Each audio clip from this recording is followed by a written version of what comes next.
Olá pessoal, fala Carlão, COP29, Baku, Azerbaijão. Antes de apresentar meu convidado, eu queria passar alguns recados paroquiais, agradecer o apoio da revista Agro Revenda, que é a plataforma de conteúdo da distribuição do agronegócio brasileiro, agradecer também a Absolo, agradecer Andave, agradecer Faesp, agradecer também a CNA, a nossa Confederação Nacional de Agricultura e Pecuária do Brasil, e dizer o seguinte, estou muito feliz porque a COP começou, a gente está trabalhando uma barbaridade aqui, cada vez mais. Parece que assim, a gente acha que quando ela vai se aprofundando, vai chegando na metade, não, vai chegando na metade, ela vai crescendo a COP. Sim. E aqui do meu lado agora, o Nelson Ananias é coordenador de sustentabilidade justamente da CNA. Você tá bom, meu querido? Tudo bem, bastante trabalho, mas trabalhando está tudo bem. Pois é, rapaz.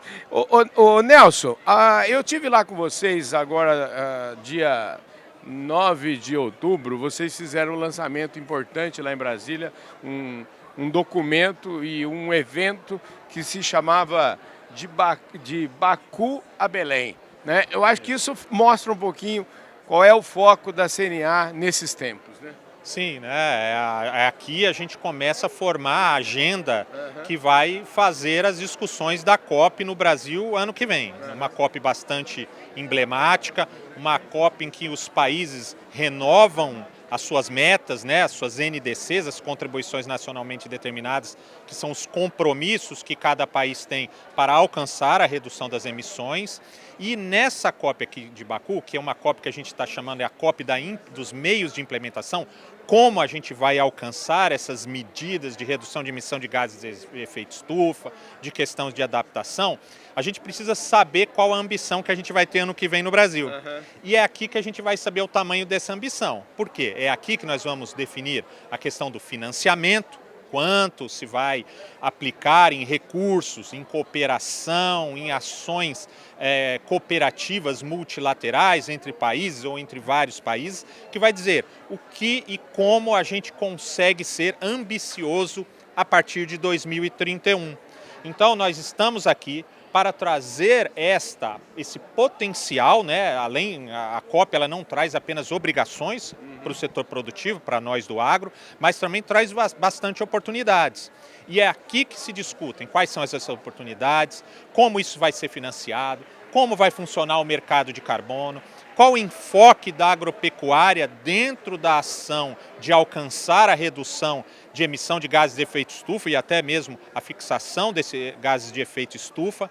Então, nós estamos aqui para acompanhar essas negociações, trazer a visão do produtor rural aos negociadores brasileiros para que eles defendam a gente em todas essas negociações e também para estar aqui no estande do Brasil, para trazer e mostrar não só para brasileiros, mas para todos aqueles que passam aqui, que estão negociando de outros países, a importância e a sustentabilidade do nosso setor produtivo. Olha, vale a pena a gente retomar um pouco, porque esse documento da CNA é um documento importante, né? E eu gostaria que você pudesse, vamos dizer assim, esclarecer para a gente quais são os pontos fundamentais, porque você muito bem disse, vocês estão aqui para trabalhar em nome da agricultura. Sim. E da pecuária brasileira.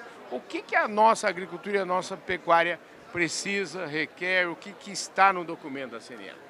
Bom, a boa notícia é que nós já fazemos agricultura que é passível de mercado de carbono, que atendem essas demandas do Acordo de Paris há muito tempo. Os produtores rurais têm o Código Florestal mais restritivo do mundo, então nós temos 33% do território nacional sob vegetação nativa dentro da propriedade privada. Isso é um ativo ambiental que precisa ser trazido aqui. Se de um lado a gente cumpre o Código Florestal, de outro lado a gente faz agricultura de baixa emissão de carbono, exemplo para o mundo, que concilia, né, o que é a base do Acordo de Paris, que é mitigação, ou seja, tirar o CO2 da atmosfera para que ela não ocorra gases de efeito estufa, tem a adaptação, que é, já que a mudança climática vem, a gente tem que estar preparado para que a gente atenda, que essa mudança climática não cause insegurança alimentar, insegurança energética. E como a agricultura já faz isso há pelo menos 50 anos com o Código Florestal e há pelo menos 12 anos com o ABC, é importante trazer isso para cá para mostrar que a gente tem, faz e como a gente faz uma agricultura que tem esses co-benefícios que a gente chama, que além de produzir comida, além de produzir energia, etanol, biocombustíveis e outros, ela é uma agricultura que fixa, tira CO2 da atmosfera e que também é adaptada. Não existe agricultura com maior sucesso em adaptação do que a agricultura brasileira. Então, essas experiências, elas precisam ser trazidas para cá, elas precisam ser reconhecidas, valoradas, precificadas e mais para frente pagas, né? Que é o ideal é isso. O ideal é isso. Agora, o produtor brasileiro, como você mesmo falou, ele acho que lá para trás ele fez uma aposta para ele mesmo. Ou seja, na verdade, ele não ficou de braços cruzados esperando que alguém financiasse. Ele foi lá e fez, né? Sem dúvida. A gente tem que reconhecer o investimento nas pesquisas, mas junto com esse investimento das pesquisas e seus resultados, o engajamento do produtor rural, né? O produtor rural se engajou, ele aderiu ao plantio direto, ele aderiu à integração lavoura-pecuária-floresta, ele aderiu à fixação biológica de nitrogênio, ele produziu mais com segunda safra, às vezes até terceira safra, produzindo mais no mesmo lugar, sem avançar no desmatamento, sendo mais eficiente no uso dos recursos naturais, o que nos permitiu agregar não só um valor à produção, mas um valor à sustentabilidade. Sim. Produzir mais no mesmo espaço, quer dizer, eu estou usando menos recursos naturais, eu estou emitindo menos, estou poluindo menos, estou impactando menos na natureza. E isso o produtor rural brasileiro aderiu, mostrou ao mundo que é capaz e é possível fazer isso. Num primeiro momento, para aumentar sua própria produtividade e sua rentabilidade. Hoje somos um dos maiores exportadores, né, de produtos do agro do mundo. Mas essa agregação de valor, ela não é só na produção da produtividade, é na sustentabilidade. E isso precisa ser medido, valorado e reconhecido. Você falou bem uma palavra medido, né? E a gente, invariavelmente, nós estamos aqui num mundo que é um mundo temperado, vamos dizer assim, para dizer um pouco, a gente não possui ou ainda não tem as regras, as nossas medidas próprias, ou seja, uma tropicalização da régua de avaliação. Como é que anda esse assunto? Porque isso é um tema importantíssimo, né? A gente tem que avaliar a agricultura tropical, tem que ser avaliada não com a regra da agricultura temperada, mas sim com as regras da nossa agricultura. Né? Não, perfeito. O que a gente não pode deixar é de ter metodologias próprias que meçam aquilo que a gente faz, né? Hoje o que acontece é que a gente importa essas metodologias de uma agricultura que não é a nossa agricultura, é uma agricultura muito menos eficiente do que a nossa. Tropicalizar quer dizer trazer a realidade e medir da forma correta aquilo que se faz nesse sentido de reduzir emissão de gases de efeito estufa. É um dos temas que a gente está tratando aqui na COP. Então, o financiamento, por exemplo, ele vem para que a gente invista nos nossos pesquisadores, na nossa academia, para que a gente tropicalize isso. Então, a gente está trabalhando questões aqui de financiamento, mas não só o financiamento como uma forma de viabilizar todos os outros instrumentos do Acordo de Paris. O mercado de carbono, que também é um grande ativo ambiental do Brasil, tanto em floresta quanto em agricultura ABC. O trabalho conjunto coronífero, que é quando a gente traz a agricultura para dentro do Acordo de Paris, é um espaço para discutir a agricultura e segurança alimentar e cadeias produtivas dentro do Acordo de Paris, porque a gente não pode alcançar a segurança, a redução da emissão de gás de efeito estufa a qualquer custo. Nós temos segurança alimentar para garantir também, a gente tem segurança energética, então isso precisa ser medido. A gente precisa dizer a adaptação, não existe uma agricultura com exemplo de adaptação maior do que a do Brasil. Nós levamos trigo para o Cerrado, nós levamos uva para o Nordeste, nós trouxemos a soja, que era uma cultura de clima temperado, para o Centro-Oeste. Nós somos exemplos e somos competentes em adaptação. E adaptação é uma forma de medir mitigar, né, ou reduzir os impactos das mudanças climáticas. Então, nós somos exemplo para todos os instrumentos do Acordo de Paris. O que a gente precisa é estar aqui para que os nossos negociadores entendam essas vantagens e coloquem na mesa à medida que as propostas vão ocorrendo, os instrumentos vão sendo definidos, o financiamento vai sendo definido, de que forma, para quem que vai. Para isso, a gente está aqui para defender o agro e trazer essas vantagens. Transformar aquilo que de início do Acordo de Paris era uma obrigação em uma vantagem competitiva do agro brasileiro. Nelson, eu tenho pouca experiência em COP, é a minha terceira COP só. Mas a impressão que dá é que existe desde o Acordo de Paris, lá desde 2000, vai fazer 10 anos agora, né? Há muita promessa, muita regra, mas pouquíssima ação. Inclusive, eu conversei com um diretor aqui do Itamaraty e ele me disse o seguinte: Carlão, minha função agora é essa, a gente tem que tirar isso do papel. Você está, vamos dizer assim, o seu copo em relação a isso está mais cheio, mais vazio? Como é que você... Não, eu acho que é um copo meio cheio, né? É um copo meio cheio, porque a gente aprendeu a ver o Acordo de Paris de uma forma de copo cheio, de vantagens e não só de obrigações. Porque obrigações a gente já tem naturalmente numa legislação exigente, né? Obrigações de mercado hoje que existem da sustentabilidade e que a gente não tem medo desse desafio. O produtor rural brasileiro, ele foi chamado lá na década de 70 a acabar com a fome dentro do Brasil. A gente era um país importador de alimentos. Sim. Nós fomos chamados a produzir mais. Depois que a gente conseguiu e alcançou esse patamar de produzir mais, nós fomos chamados a produzir melhor. E nós produzimos melhor. A gente tem os melhores produtos do agro exportáveis nas diversas cadeias brasileiras. Agora a gente tem esse terceiro desafio, que é produzir sustentavelmente. E a gente não tem medo desse desafio. E aqui a gente mostra que a gente não tem medo desse desafio. O que não se pode é transformar obrigações em barreiras não tarifárias ou comerciais ao agro brasileiro.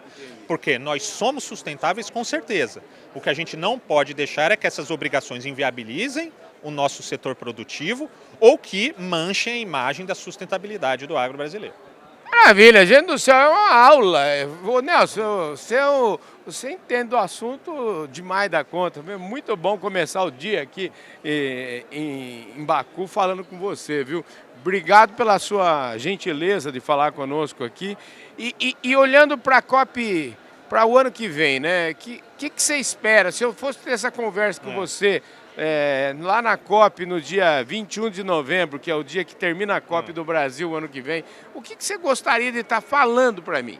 Bom, antes de mais nada, Carlão, é fácil falar do agro, porque o agro não deve para ninguém em termos de sustentabilidade. Nós somos exemplo. Então, para mim, estar aqui e defender o agro é muito fácil. Defender um bom produto é muito fácil. Então, é um orgulho para mim, pessoalmente, e para a CNA vir representar os produtores rurais. Sobre a COP30, é uma oportunidade do Brasil mostrar realmente todo esse potencial de sustentabilidade que ele tem. Nós vamos estar em casa, trabalhando, mostrando que a grande parte dos produtores rurais trabalha com conciliação de preservação da natureza, com biodiversidade, com floresta, com tudo aquilo. E mesmo assim nós somos um grande exemplo de produção e garantidor de segurança alimentar.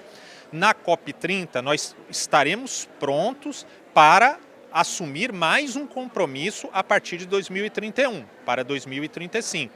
Então é importante o produtor, nosso setor, estar mobilizado para levar o melhor do agro lá e para orientar o nosso governo para que as obrigações, as metas que serão discutidas ano que vem, elas sejam compatíveis com o nosso setor. A gente tem muito a apresentar, mas tudo isso tem um limite, né? E esse limite a gente vai ter que acompanhar muito de perto para que a gente continue crescendo economicamente, que a gente continue sendo uma referência na produção e sustentabilidade, sem ter barreiras que não têm nada a ver com o meio ambiente, mas são aplicadas ao produtor rural. Maravilha. Nelson, fala uma coisa para mim. Você... me conte um pouquinho de você. Eu comecei já com o pé no peito aqui. A gente sempre tem um espaço aqui que eu falo que ninguém nasce coordenador de nada, nem diretor de nada, mas todo mundo tem uma história. Qual que é a sua história?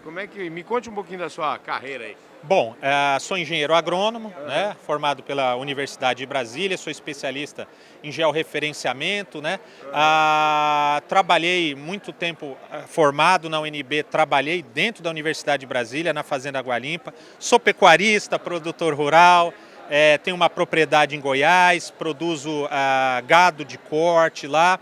E me engajei nas questões ambientais a partir do momento que entrei na CNA e comecei a trabalhar essas questões de Código Florestal. Lá ainda, né, 15 anos atrás, mais ou menos, quando a gente discutiu o Código Florestal, participei das ações e das definições, das discussões das regras do atual Código Florestal e acabei me engajando na questão ambiental, da qual hoje faço parte e tenho muito orgulho de levar aí à frente esse ativo ambiental do produtor rural dentro da CNA, ou aqui fora do Brasil, dentro do Brasil, em qualquer lugar que a gente tiver.